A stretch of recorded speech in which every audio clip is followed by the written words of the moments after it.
Hello, and welcome to another wonderful episode of the New York City Category Theory seminar. Today is March 16th, and we're having Jin-Cheng Gu talk about topological quantum field theories from monoidal categories. And take it away. Thanks for having me here. I'm Jin. Today I'm going to talk about topological quantum field theories and how it will help us understand manifolds or shapes in general. To follow the rule of this seminar, I'm from Taiwan. I did my undergrad there in National Taiwan University. And then I came to Stony Brook University at New York for my PhD program. I'm a 5th year now, so I'm there until next May, I expect. Great. Right. Take it away. Okay. So this talk is going to be about topological quantum field theories and manifold invariants. I'll first introduce what topological quantum field theories are and how it gives manifold invariants. And then if we have time at the end, I can talk about some of my results with Alexander Kirillov and Yinghong Tham, who is my academic advisor and academic brother.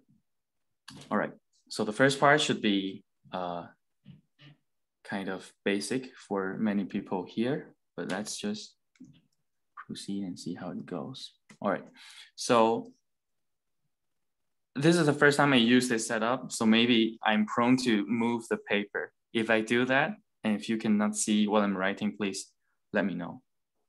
All right. So first of all, I want to talk about what's a topological quantum field theory in the mathematical sense, a la Atiyah. It's a tool for us to understand the structure of manifolds. All right, so let's write X as a manifold. I also want to make sure when I'm writing, my hand is not covering what I write. Okay. A topological quantum field theory is a mapping or a machine that would map a manifold with a fixed dimension D to a vector space. So that's called it Vx. To a vector space over C, just for simplicity, because C is the easiest field. But in general, we can use other fields or other rings, all right? So the topological quantum field theory would be such an assignment. And if you have another manifold Y in dimension D as well, we'll also have a vector space. So now, and if there's any thing between X and Y, there should, this field theory should also give you a thing between your vector spaces Vx and Vy. And it depends on the situation what the thing betweens mean. But usually when we talk about topological quantum field theories, we mean cobordism between X and Y in the category spaces, or it's called the cobordism category, and a linear transformation between vector spaces. So let me write this. An arrow between X and Y is just a cobordism from X to Y. And what that means is a D+1 dimensional manifolds that cobounds X and Y, all right? So this is something in between. Maybe I can draw a picture.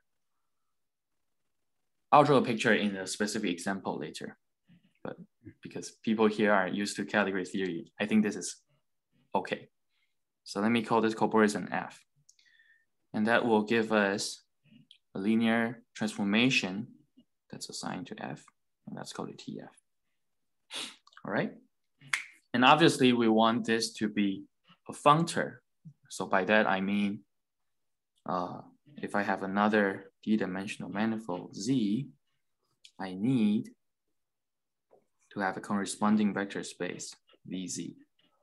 And if I have a cobordism G from Y to Z, we should have linear transformation TG.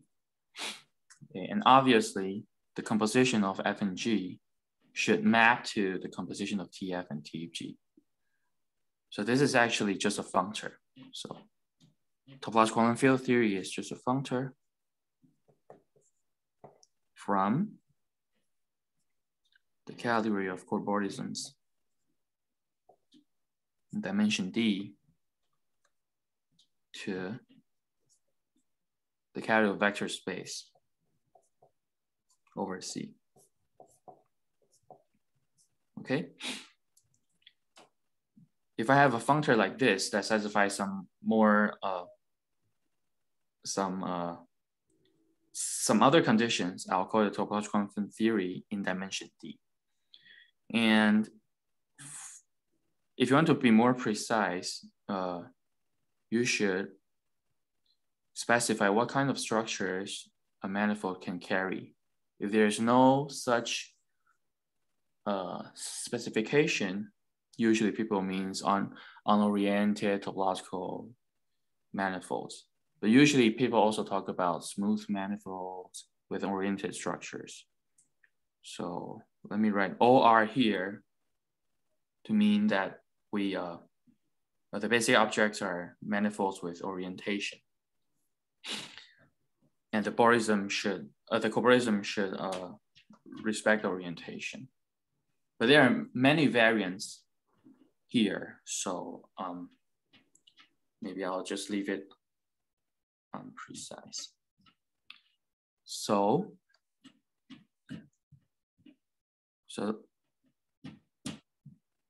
I have to talk about what other what extra conditions we have to put.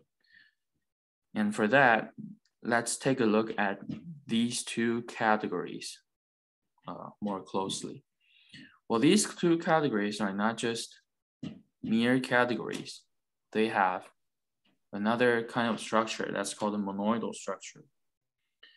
So let's talk about the vector space categories first.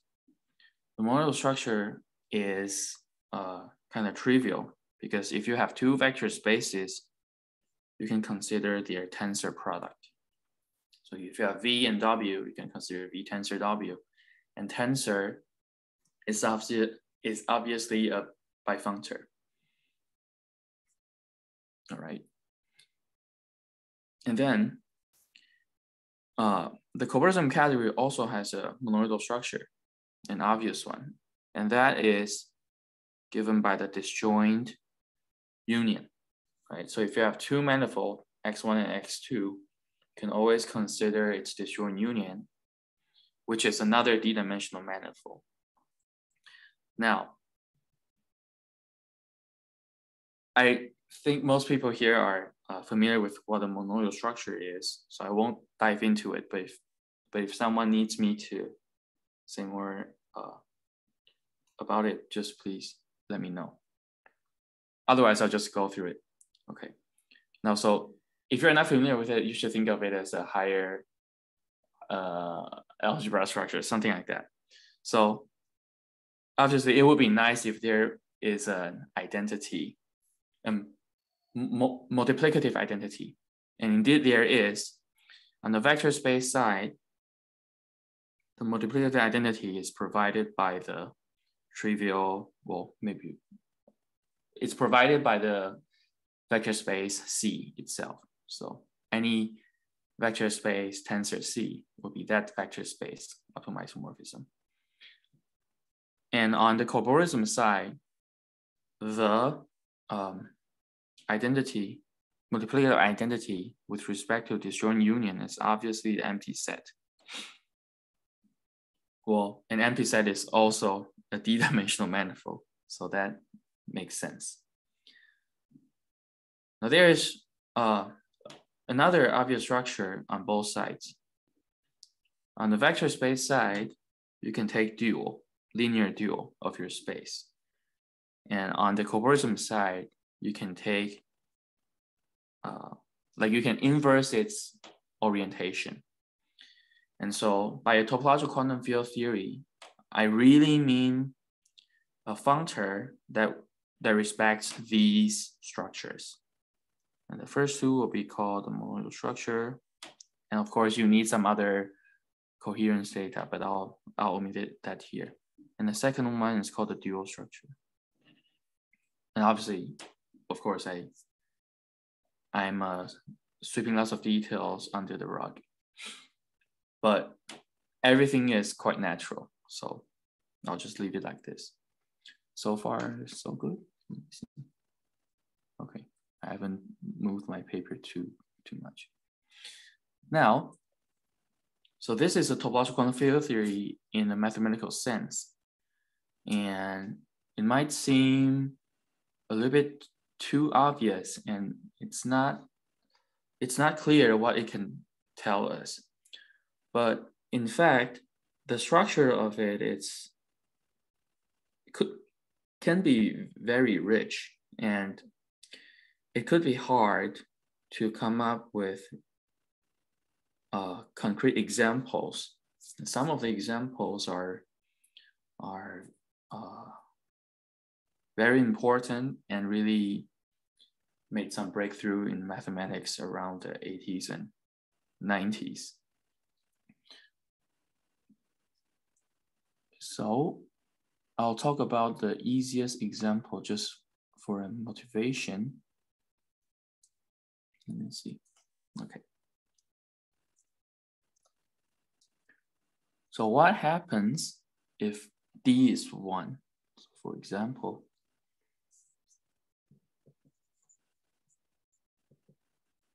when D is 1, the objects on the cobordism categories are just one-dimensional manifolds and with an orientation. And the bordisms are two-dimensional manifolds that co-bounds them. Well, there aren't too many one-dimensional manifolds. And that's it. Sorry, I should say, let's first consider the compact manifolds first. So with that extra condition, there's actually only one only one generator, and that is the circle. So the circle S1, an orientation, is a one-dimensional manifold. Okay. Now, this S1, let's call it S1, should associate to a vector space, and that's denote the functor by F, or the topological quantum theory by F. So this is a C vector space.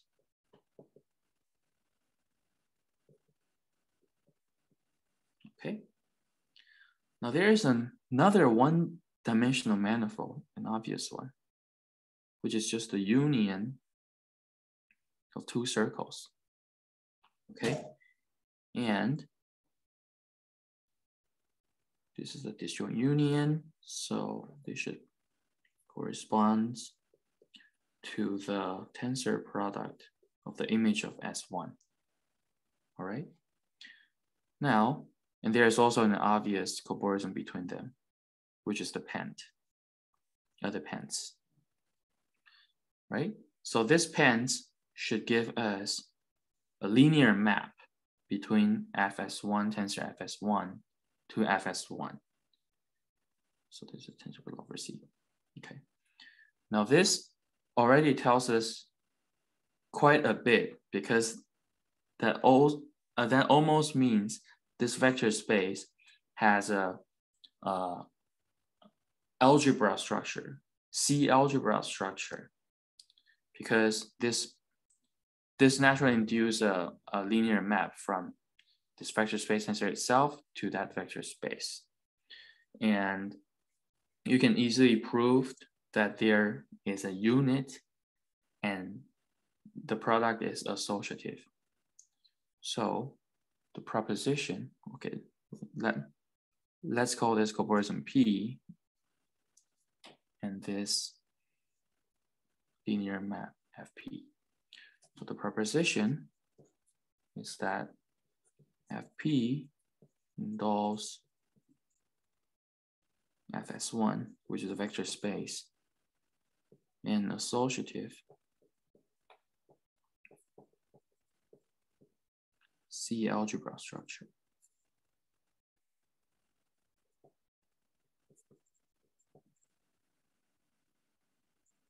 And I can quickly go through the proof. Well, all you need is a multiplicative unit and to prove that the multiplication map is associative. So for the unit, it's provided by this cobordism from the empty set to S1, right? Because empty set should map to C, and S1 should map to our vector space. This map is going to give you the unit of this multiplication. This is because if you draw it out,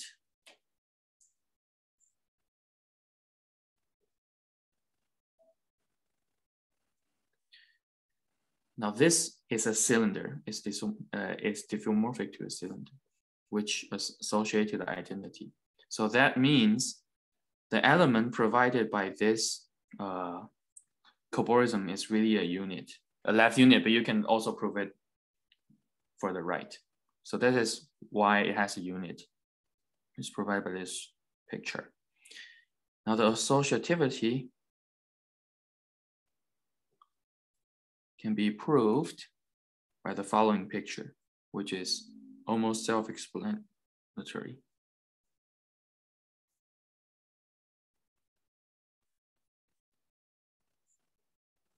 So here I have two pens composed in a way. This is diffeomorphic to this composition, right? So pictorially, this means you're going to multiply the first two elements and then multiply the third element. On the right-hand side, it means you should first multiply the second and the third elements and then multiply it with the first element. And the result should be the same because these two shapes are diffeomorphic. All right, so what does this tell us? The first thing that this example tells us is that a topological quantum field theory, though its definition is very simple, it automatically brings some hard or non-obvious structure. And that also means if you want to construct a topological quantum field theory, you have to take that in mind, meaning the functor you're going to create is going to have a lot of structures, and that makes it hard to construct. All right. So far, so good. Okay. Now, just to finish this example, I'm going to say that it not only gives this vector space an associative C algebra structure, but it also gives more, because obviously you can turn this upside down and this will give you a co-algebra structure. It's a fun exercise to check that this co-algebra structure or the co-multiplication plays well with the first algebra structure we get. So we have it by algebra. And not only that, we have more. In fact, A can be provided a commutative Frobenius algebra over C. So that is a very,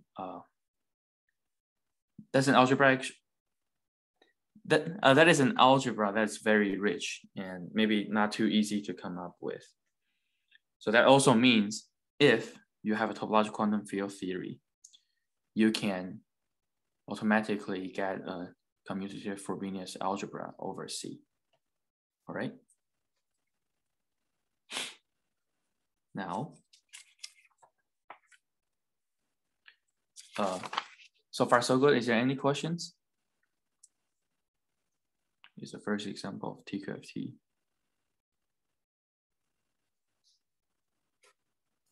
Go on, go on. All right. Now, the next proposition I'm going to say is how a TQFT provides a manifold invariant for manifolds. And in particular, let me write proposition down. The statement is a d-dimensional topological quantum field theory, which I'll just abbreviate by TQFT, provides manifold invariant or manifolds in of d plus 1 dimensions.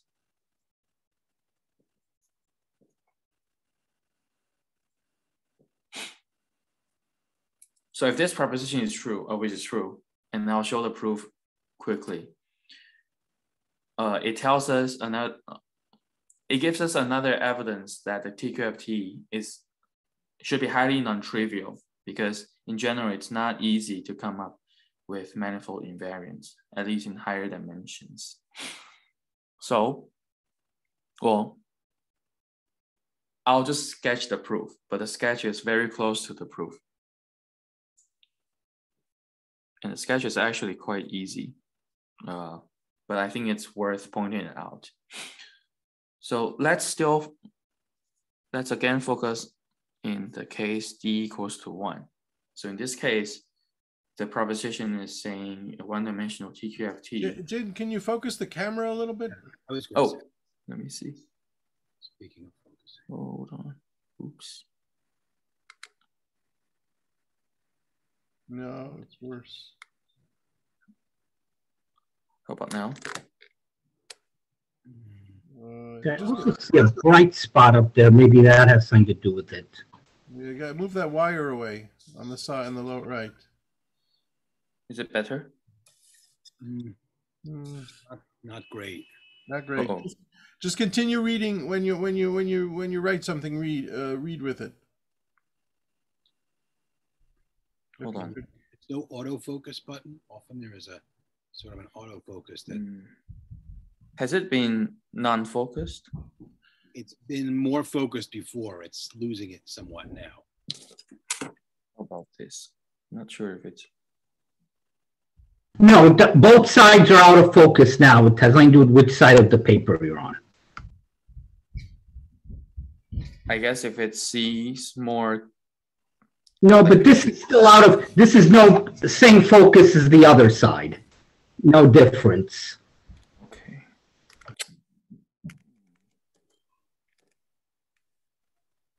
Jin, talk so that it Yep. comes like. Yep. Oh, yeah, we lost your. You're no longer pinned. Yeah. How about this? If I talk, Okay, now you talk. Okay, good. Now you're but okay. the focus is Well, bad. Just continue speaking while you write. Okay, I'll try to make the picture larger and try to draw larger pictures. All right. So this proposition is saying a one-dimensional TQFT provides manifold invariants for two manifolds.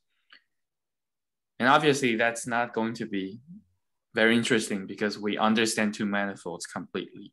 What does the dimension of the TQFT mean? So when I say a d-dimensional TQFT, Oh, that's just okay. That's for a space of dimension d. yes, for the objects to be d-dimensional manifolds and cobordisms to be d plus 1 dimensional. Okay. Right. So for example, let me draw this picture. If I have a torus, and let me draw it in this way. So I have first I have a pens like this, and another opposite pens, and then another pens. But then I close this part, and I close the upper part. Now, topologically, this is just a torus because it's a genus 1 compact surface, all right? This should be regarded as a cobordism from the empty set to the empty set. So a TQFT should provide a map from a linear map from C to C. But what is a linear map from C to C? Well, it's just a number, right? You only have to look at what the image of 1 is. And usually it's going to be a non-trivial number, okay? And if you take another presentation of this same surface, it's going to give you the same number, because if you have two D plus 1 dimensional closed manifolds, which are diffeomorphic, that corresponds to the same morphism in the cobordism category. So no wonder the image of them will be the same. And this is how it provides a manifold invariant. And I just want to draw another picture to show that it could be non-trivial. So let me draw another pens here. I close this part. Another copens here, close this part. An identity cylinder here, and the pens, and then close. Okay, so this is the picture on the right is also a torus. And usually there is a way to compute TQFTs bit by bit, because you can think of that here we start from C and then to V, and then to V tensor 3 times, V tensor 2 times, to V, and then to C. The computation process could be very different from the example on the left, but at the end, the number will be the same. So this usually in higher dimensions is going to give us non-trivial information. All right, so a one-dimensional TQFT, when D equals to 1, this is just a toy model. But when you go to D equals to 2, there is something highly non-trivial, which is what I'm going to talk about now. Is the focus better now?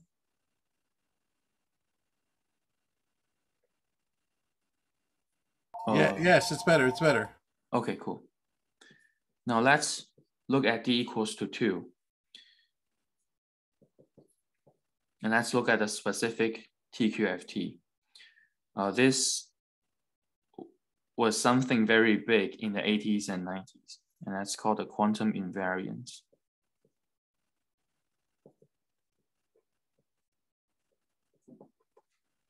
For 3 manifolds.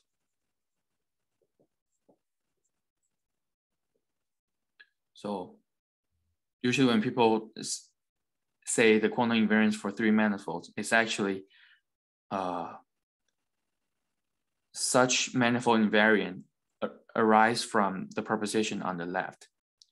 So we actually just have a 2-dimensional or 2 plus 1 dimensional TQFT, and that's going to give us non-trivial manifold invariance for D plus 1 for 3-dimensional manifolds. And usually it starts from the half algebra UQSL2, which is a quantum group, maybe the easiest quantum group. And then from this quantum group of half algebra, using a construction called the Witten-Reshetkin-Turaev construction, WRT construction, we can get a 2 plus 1 dimensional TQFT. Let's call it FQ. And sometimes people call this the quantized Chern-Simons theory. And notice that in general, you can actually vary Q. though not continuously, but there are many Qs in which this makes sense. When you vary your Q, your TQFT FQ also varies. And by the proposition here, each FQ is going to give you some non-trivial manifold invariant for 3 manifolds. When Q is varying, the invariant will also vary. And that really shows some very interesting aspect and connect many different fields in mathematics, including just like low-dimensional topology, the structures of 3 manifolds, knot theory, and number theory, modular forms, maybe some string theory, but I'm not sure about that. All right. How closely related are the topological quantum field theories for nearby Qs? In other words, you're varying Q and you're saying that Q is changing by maybe discretely, but how close are the output theories that you're getting? I mean, how close are their results, their evaluations on various manifolds? Right, okay, so first of all, I should say Q should be some special roots of unity. Right. Okay, so it's not a continuous variation. Right. And if you look into some people's work, I think like people like Zagier or Ruth Lawrence, they have explicit values of this. And you can see like when the kappa here, if you can see, when the kappa is moving, well, I mean, there are explicit, okay. There are explicit formulas for it. I'm not, okay, Don't worry if it's not, go on if you need to. Sure. So yeah, there are explicit formula and there are still many mysteries in them. Like people don't fully understand what those numbers really mean. They know how to compute, but there are many structures in it. And a good conjecture to look into is the volume conjecture. The volume conjecture tries to relate invariance of 3 manifolds and knots and the hyperbolic volume of knot complements when Q is moving into the limit. All right. So just to give some example, I'm not going to prove anything up from this point. FQ of the torus is a 2-dimensional manifold, of course, so it's going to give us a vector space. It's not only a vector space, it has some extra structure.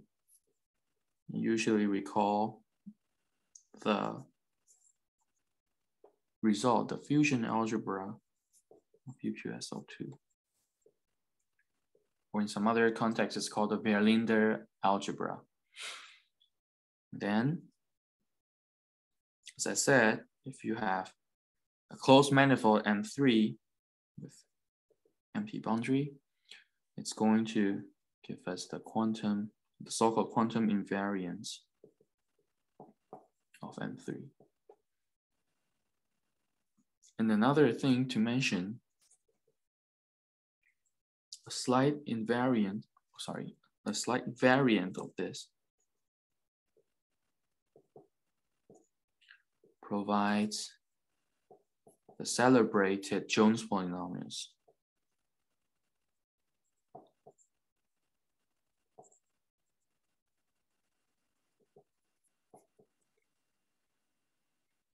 Right, for those who don't know the Jones polynomial, it's a Fields Medal work in 1990 that connects statistical mechanics, combinatorics, field theory, topology, and knot theory.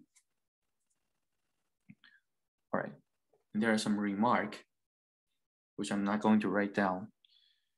So in this example, I start from UQ SL2, where SL2 is the easiest simple Lie algebra. And in general, you can actually replace this by any semi-simple Lie algebra. Let's call it G. You can consider its quantized version, call it UQG. You can start from there and run WRT construction to get some more complicated quantum invariants. And that will also give you fusion algebra of UQG and some more complicated quantum invariants for 3 manifolds. And also some generalization of Jones polynomials. And if I understand correctly, okay, maybe I shouldn't say that, but many knot invariants arise that way. Okay, and not only UQG, in Turayev's work,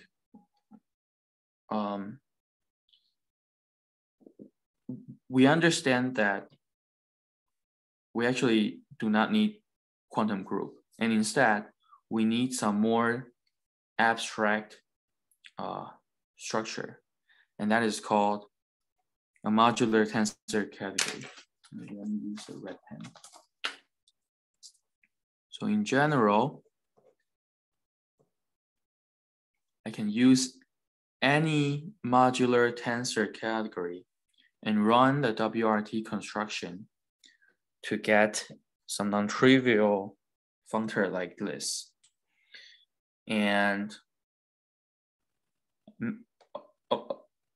I'm not going to say what a modular tensor category is, but the tensor category should be think of as a categorification of rings. But now instead of rings, you have tensor categories. And then modular tensor categories is a tensor category that have many extra structures and satisfy some extra condition. If you don't like that, you can also think of modular tensor categories as the finite groups for the 21st century.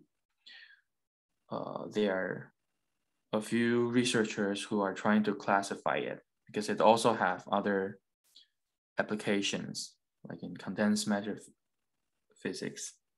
But that's not my field, so I'm not going to go in that direction. All right.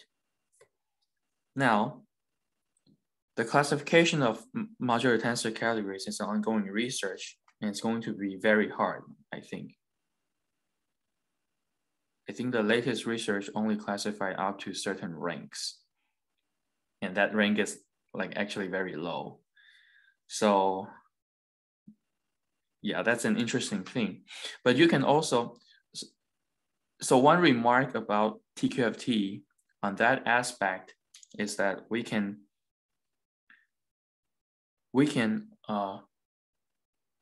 okay, so in this proposition, I said that the TQFT provides manifold invariants, right?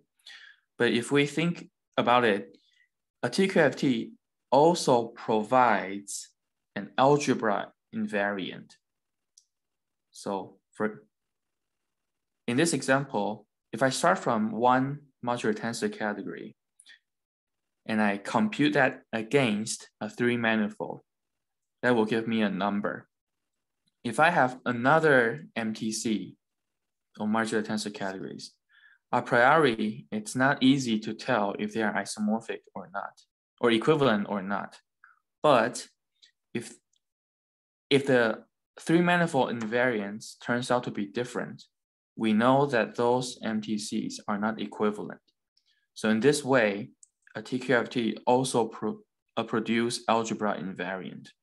So it can be powerful in terms of classifications of higher algebras, things like that. So that's another remark I want to make. Now, I think I only have 15 minutes left. Let me see. Well, so far so good. Any questions? It's very good. Just the fusion algebra, it comes just when you take the torus and can you talk a little bit more about fusion algebras? We're going to have a whole lecture about it tomorrow, next week, but just. Oh, it's actually, yeah, it's actually not so complicated, at least in this context. So whenever I talk about the fusion algebra of a half algebra, I'm actually looking at its the representation category of the half algebra. In some good cases, that's going to be a semi-simple abelian category. So you can pick some simple objects. Well, you pick a complete set of simple objects. So let's say you have the representation A, which is simple representation, tensor B. And because it's semi-simple, it breaks down to a direct sum of lots of simples. Okay. Now, if you just forget, like, you can decategorify this into a ring where A tensor B gives you the sum instead of direct sum, because we decategorify, of those simple objects. So this provides an algebra, and that algebra is called a fusion algebra. At least that's what I mean. I'm aware maybe some people mean different things. Is that good enough? Yeah. Okay, so how about we spend the last 15 minutes talking about your research? Yeah, let me see. Because in order to make sense of it, I need to talk about extended TQFT. But let me try. Okay. You could extended TQFT is also a good topic. We would love to hear more about that. Yeah, because extended TQFT? Yeah. Right. Okay. So extended TQFT.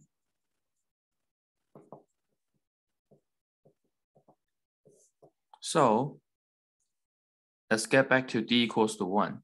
And now let me denote it by 1, 2, because it's really about one-dimensional manifolds and two-dimensional manifolds, right? And then the TQFT is a good functor from cob 1, 2 to vect. Now, an extended TQFT. I'm sorry, just say what's the 1, 2? The objects are of dimension 1 and the morphisms are in dimension 2. Okay, fine. Right. Thank you. Okay. Right. But in order to extend it, I'm going to consider zero-dimensional manifolds as well. So between zero-dimensional manifolds, you have one-dimensional cobordism. And between one-dimensional cobordisms, you have two-dimensional cobordisms. So this gives you some two categories with extra structures. So that's really where I'm going to. Now, zero-dimensional manifolds are the empty space or the points? Points. Okay. Right. And in order to come up with an interesting extended TQFT, I also want to make this into a two category with extra structure. And one way is to consider the two category that's called 2-alg. And sorry, I only have 15 minutes. Let me see. Okay, I'm going to skip this part. No, don't skip this part. You can go an extra 5-10 minutes, but just tell us what's 2-alg. Okay. What are the zero cells? The zero cells, so 2-alg. The objects or the zero cells are A, algebra over C. Okay. And the one cells, so specifically from the algebra A to the algebra B, is going to be the set of AB by modules. Okay, so M is AB by modules. And the two cells obviously should be the bimodule morphisms.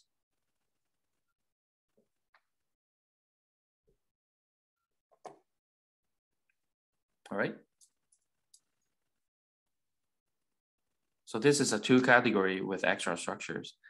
And in extended TQFT, It's just two functor from COP012 to 2alg that respects those extra structures. Now, I'm not going to go through the details, but the upshot is this.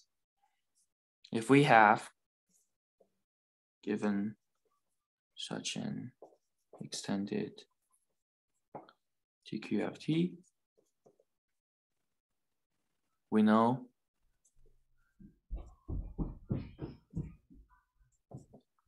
f of a point is an algebra, so let's call it A. And f of S1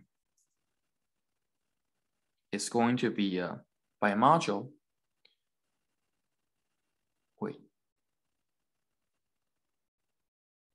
Hold on. Wait, okay.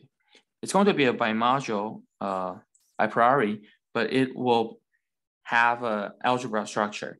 And the upshot is that it is the center of A. And this is the upshot of this extended TQFT. Okay, so a moral I want to make here is that shapes inspire algebraic constructions in some ways. So for example, if we forget about TQFTs and extended TQFTs, classically, we already have the notion of a center of algebra.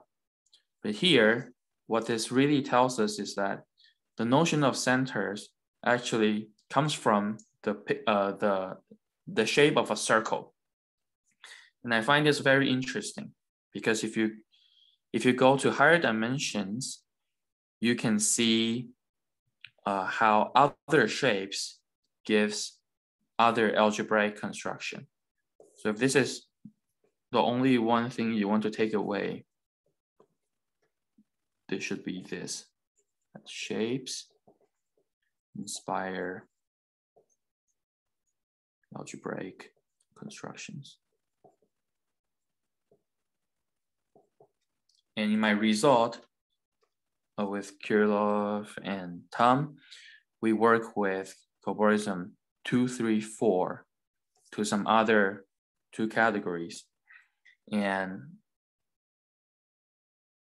I work, well, how many more minutes I have? Well, actually, let me give you the details. Okay. So let's jump to d equals to 2. So we'll have 2, 3, 4. And the model I work with is a very specific model that's called the Cranieter theory.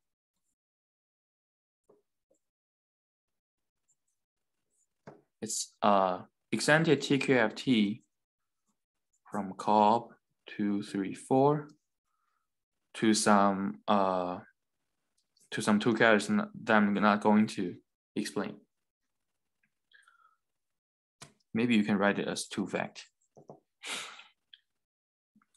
Not precisely. And let's call this functor as CY. CY stands for Cranieter. So historically, Cranieter theory or the Cranieter model was first constructed as a manifold invariant, or more specifically, a kind of invariant that's called a state sum model. So that produces invariants for closed manifolds. Okay. Now, but in many others' works involving, including Kirillov's and Tham's work, it's been extended to dimension 2. So CY of a 2-dimensional manifold actually makes sense. And in particular, if you enter the open disk, what it's going to gives you is a premodular category.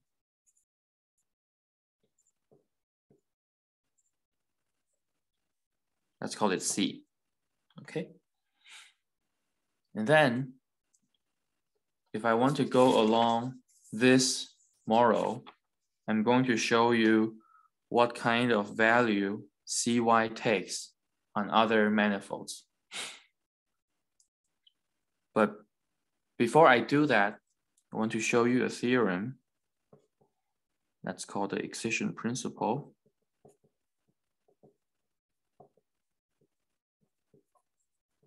And this is proved by many groups of people, including Kirillov and Tham as well. And that says, if you have two surfaces, it can be open surface.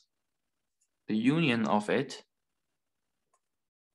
is, and you take CY of it, it's going to be equivalent as categories to CY of the first piece, higher tensor CY of the second piece over CY of the intersection. Okay, and because you have this excision principle, it's enough to compute CY, at least in dimension 2. It's enough to compute CY for disks, for a cylinder, and for pens. Lift it up a little. Lift the paper up a little. Perfect. I'm sorry? Yeah, it's good. Perfect, perfect. Okay. And say, if the result of this is a premodular category of C, people have known that the result of this is going to be the Drinfeld center of C. So if you don't know what Drinfeld center is, it's an important construction, at least in history, that I think Drinfeld uses to create his quantum groups, and which led to many important results. But if you forget the history, you can just think of this as a categorical center, right?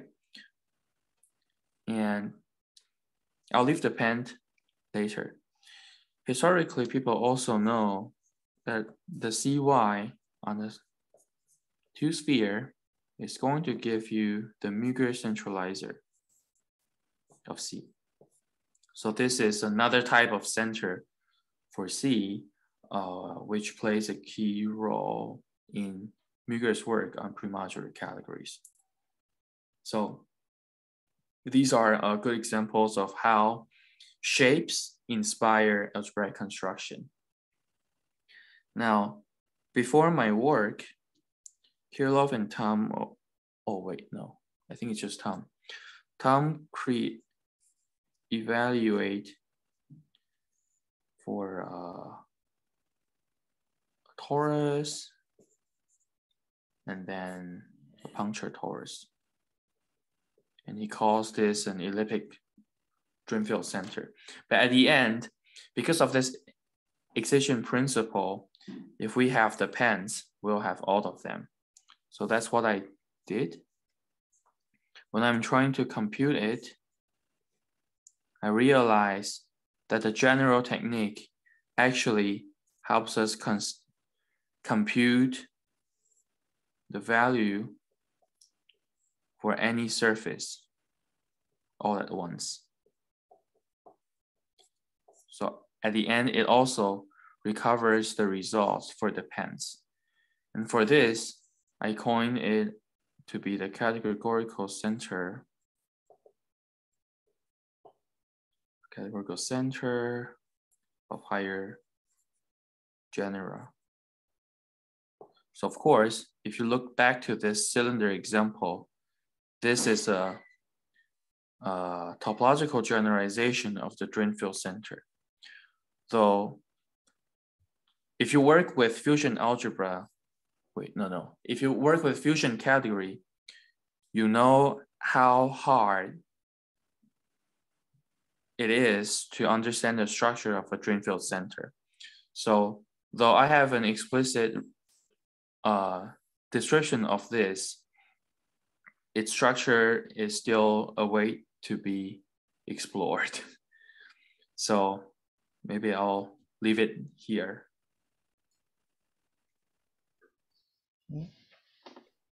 So this is my work. 21. Well, thank you very much. Thank you. Thank you. Anyways, very nice. I'm sure any questions, any discussion, please. I had a brief question. In the Sure. previous example, you were looking at the circle as in that particular two category. We're looking at the circle as a. Are you thinking of that as a cobordism between the point, the zero cell, and itself? It's going to be cobordism between The point and itself? no, the empty set to the empty set. But empty set considered as a zero-dimensional manifold. All right, that's fine. Right. Uh-huh. Okay. No, but you said the zero-dimensional manifolds were the points. Well, that's sort of the. Well, an empty set is a d-dimensional manifold of any d. Yes. A particular zero-dimensional. Right. So there are many copies at different levels in the cobordism higher category. And there's something special about taking the circle. I mean, there are a lot of cobordisms between the empty space and the empty space. Actually, not too much, right? Because there are just many circles. Right. So if you know the circle, you know everything. Well, So okay, so that's actually an interesting point, because if you just look at lower dimensional, there are many interesting things for higher codimensional objects. And so Cranieter theory, which is a 4D TQFT, is the first case that you can actually look at how different shapes give you different algebraic constructions. So that's my motivation. For example, can you have the empty set, in the case of 2, 3, 4, can you have the empty set of dimension 2 and 3? Yes. Are you allowing both of these to be empty sets? Yes. Yes. The distribution is just any two-dimensional manifolds, right? And in particular, the empty set is a two-dimensional manifold. So that's a zero cell in COP 2, 3, 4.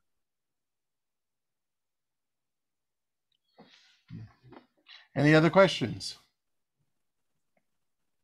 I'm going to have a comment, but maybe more a comment than a question or a topic for further discussion. So you started, with Atiyah's version of it. So there's of a quantum field. So this was basically abstracting the notion of the Hilbert space. There's another approach to quantum field theories where you start, you could say, for example, approach with a path integral or so, where you have a quantum topological field theory as a theory which has certain condition on the stress tensor. So what I was wondering is, when you had the extended field theory, is there a corresponding version of what it means there, or is this something you just did by taking Atiyah's definition and generalizing it to a two category?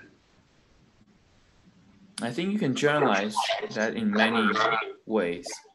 And it doesn't have to be a topological quantum field theories. I think in general, quantum field theories can tell you a lot. But right. Well, I guess what I meant was more that, what I was thinking more was, let's say, if you took your definition of, if you took Atiyah's definition, corresponding to that, there is something, let's say, on sort of Lagrangian side, that I have a certain kind of Lagrangian, that corresponds to that and gave me that. So I was just wondering if there was a corresponding with a path integral or so to your extended one. That's Jen, you're muted. You have to. Okay, good. So, do you mean in particular in the Cranieter theory? Well, it could be. That could be an example, but I was thinking more generally because, right, you took the definition, Atiyah's definition, you generalized it.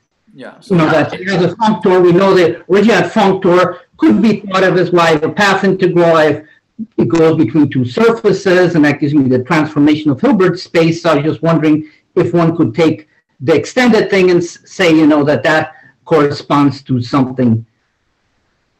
Yeah. I think the answer should be that it's model dependent, but in particular in the reciprocal derived theory or in the Cranieter theory, there is a corresponding Lagrangian between. Ray, mute yourself. Okay, good. Sorry. There is a corresponding path integral formalization behind it, but I don't think if you just take any abstract TQFT, it must come from some Lagrangian. I wasn't saying all of them came from it. I was talking, but well, okay, we can discuss it further. I don't want to go in this direction, since I'm probably going to lose everybody else here. So, okay, leave it for that. Any other questions?